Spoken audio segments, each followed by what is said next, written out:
So yun, no, gusto kong malaman nyo, no, na ang dapat nating isa sa pinaka-importante talagang utos ng ating Panginoong Kristo, ng ating Diyos, no, is ito yung pananampalataya natin, no, yung paniniwala natin sa Kanya.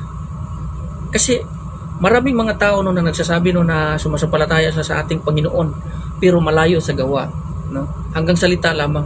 Maraming mga tao na panaypasok sa loob ng simbahan araw, every linggo, kahit anong mga activity present, no, present sila, pero sa loob o sa labas ng simbahan is back to reality. Kung ano man yung nasanayan nilang buhay doon, binalikan nila yung ganong buhay. Tapos iba naman yung buhay na pinamuhayan nila doon sa loob ng simbahan, at iba din yung pamumuhay nila doon sa labas, no. Ano bang ibig sabihin ko nito? Maraming mga tao, no, na nagbanal-banalan sa loob ng simbahan, pero pagdating sa labas wala rin, no.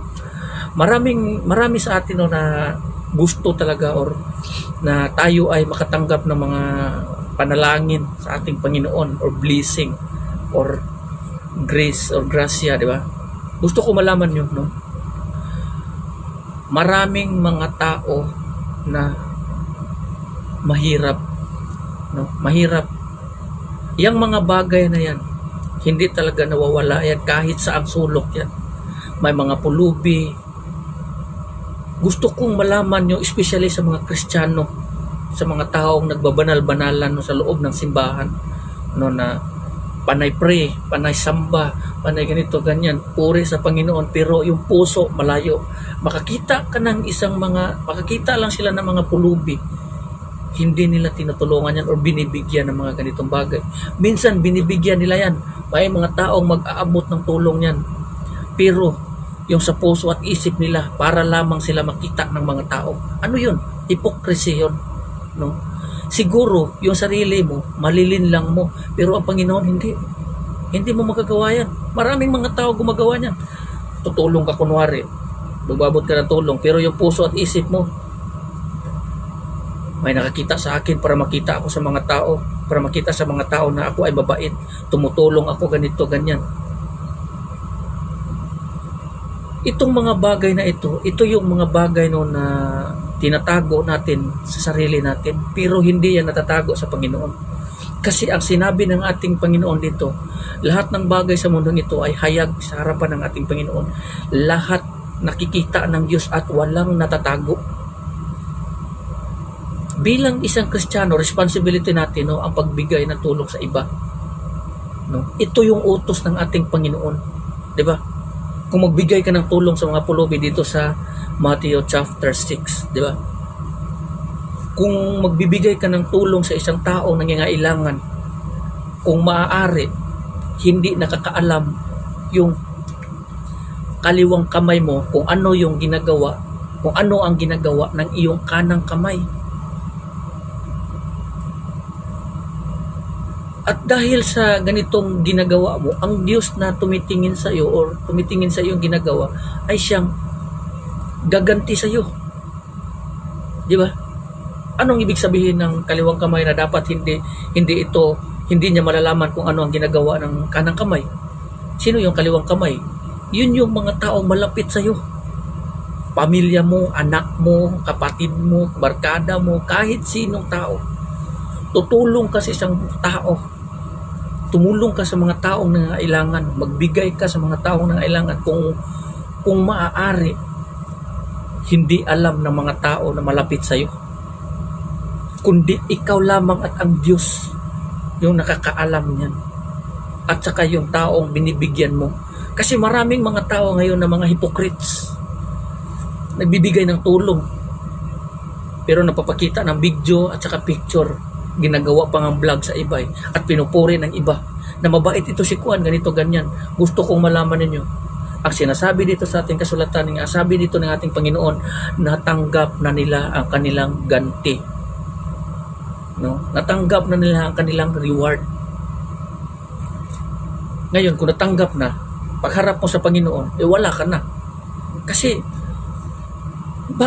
bakit tayo tutulong sa isang tao na hindi nakakaalam yung mga tao na sa malapit sa atin? Bakit natin itong gagawin? Gagawin natin ito para hindi tayo ang purihin sa mga ginagawa natin, kundi para purihin ang Diyos Ama. Siya yung purihin.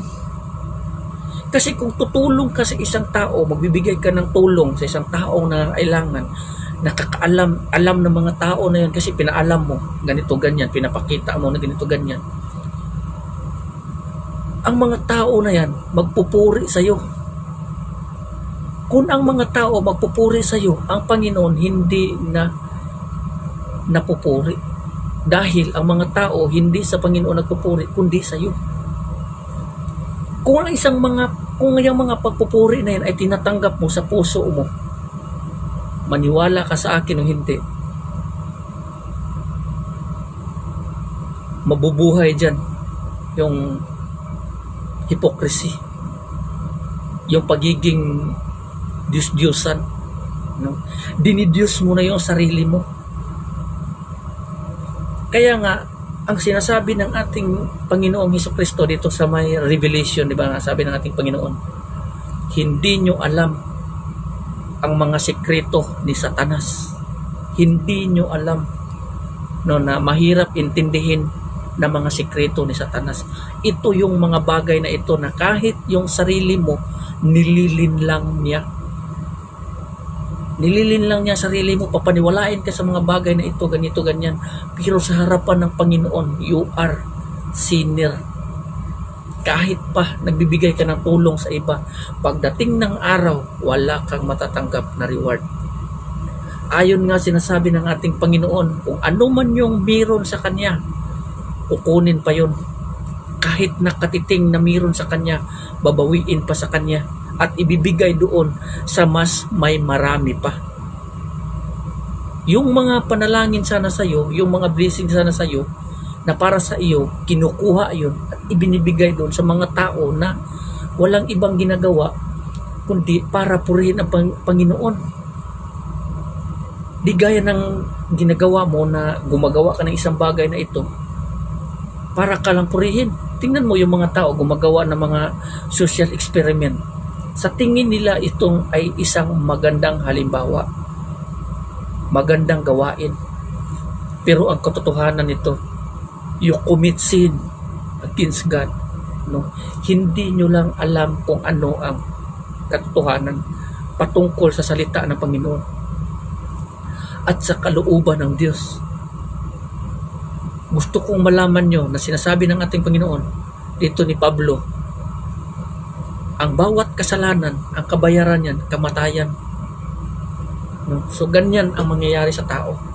So gusto kong imulat nyo ang inyong mga mata sa mga bagay na ito.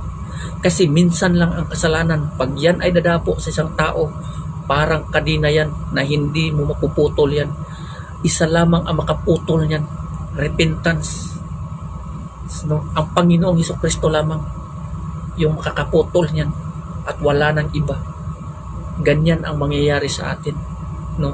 Kung tayo ay magbubulag-bulagan, lagi niyong tatandaan yung buhay niyo sa paggawa niyo mga ganito ganyan na mga hindi niyo ginawa ito para ang Diyos ay purihin, kundi para sa inyo. Gusto ko malaman niyo, minsan lang ang buhay binibinta niyo pa kay Satanas para lang sa katiting na dangal, dungog, yung para lang papuri na hindi naman talaga para sa atin. Tao lang tayo. Lagi nyo tatandaan, tao lang tayo. Gawa tayo sa lupa at babalik tayo sa lupa. Yan ang katotohanan.